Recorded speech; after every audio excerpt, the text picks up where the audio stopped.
Você já acordou de manhã e sentiu uma dor aqui na sua TM? Ou então uma carga como se você tivesse com a boca muito pesada? Então, são essas coisas que acontecem com a gente que tiram a nossa alegria durante o restante do dia.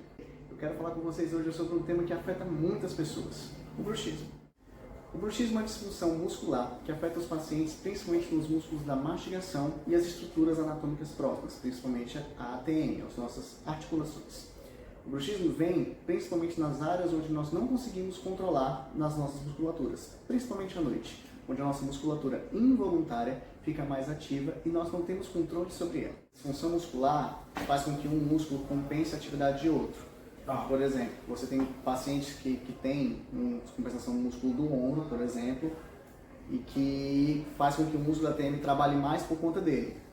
E aí, por conta desse trabalho, ele fica estressado, essa musculatura é involuntária, e aí ele começa a trabalhar enquanto você dorme. É por isso que esse desgaste muscular, essa descompensação muscular, faz com que você tenha um desgaste, ela vai afetar a estrutura de menor atividade, que é a dos dentes.